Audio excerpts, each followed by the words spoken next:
The U.S. Senate special election in Alabama is over. It got national attention. The President of the United States weighing in, and many politicians in our area, including Senator Cory Booker, who went to Alabama, spent a weekend campaigning for the Democrat. Some are saying it's a big upset. Some are saying the fact that the Democrat beat controversial candidate Roy Moore was expected, given the millions of dollars in special interest money and the national attention he got from politicians, and of course being vilified by the media on a daily basis. Ashley Johnson has the reaction from some of our local politicians. Ashley, what do you got for us? New Jersey Governor Chris Christie says a guy who didn't deserve to get elected didn't get elected, speaking about Tuesday night's historic Alabama Senate race in which long-shot Democrat Doug Jones defeated Republican opponent Roy Moore. Moore continued his campaign despite accusations of sexual abuse and child molestation. Christie said Moore should have conceded. He was selfish, and you even saw last night.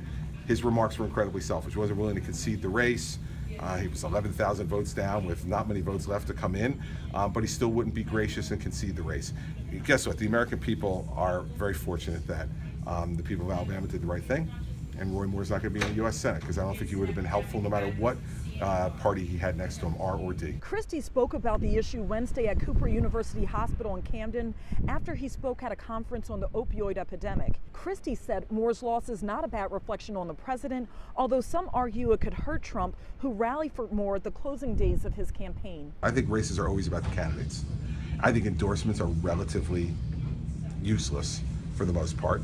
And I think that, in the end, people looked at Roy Moore and his record not only on the allegations that were made, but a lot of other disturbing parts of his record and things that he has said that, to me, just don't belong in public life in our country.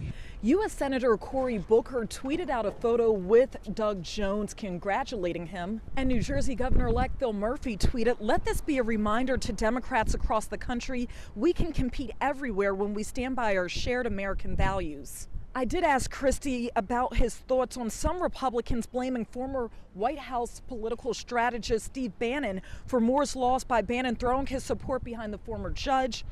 All he would say is he has a lot of thoughts about Bannon, but wouldn't share them with me. In Camden, I'm Ashley Johnson, reporting for Chasing News. Thank you, Ashley. Okay, let's bring in our A-plus panel. I want to introduce Anjali Khemlani, who's a journalist. First time on the show. Good to have you here. Thanks for having me. Laura Nanos, columnist for Law and Crime. Always good to see you, Laura. And Frank Luna, political strategist. All right, Frank, let me start with you. I see that two winners in this. One, Senator Cory Booker, because he went way out on a limb and got into this race and doubled down on it and comes out a winner with Doug Jones.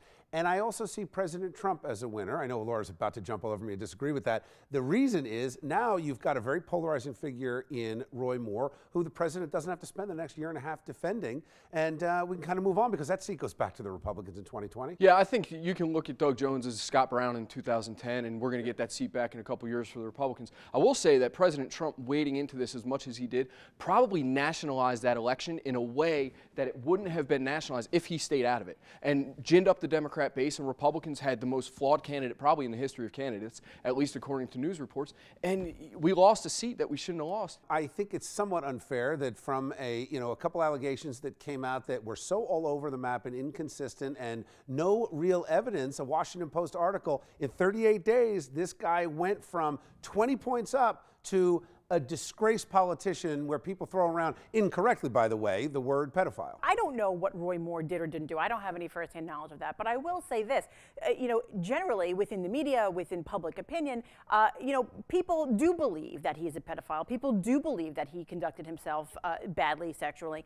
And I think that if that is the idea that people have in their mind, and still 50% of the voters still voted for this guy, that is a serious problem. So where have we gone to where someone could throw out an accusation, you get labeled with it, and you get somebody like a Laura attacking the voters who voted with him, who said, I don't believe it? I don't think a lot of those voters said that they don't believe it. I think a lot of those voters said that they believe it, but they don't care. And I think that's a very different. That's a different point. Exit polls looking at it last night, I mean, 90% of the people that voted for him, or it was whatever it was 60-40, a great majority said, no, we just don't buy this. I think we're just in an environment where there there is a lot going on, and you just have to kind of keep an eye out on what people are saying and who they're saying it about, and to what degree things are coming out. Either way, a lot of winners on the backs of some accusations out there that my guess is completely go away now that the race is over. All right, we'll see. We've got to leave it there.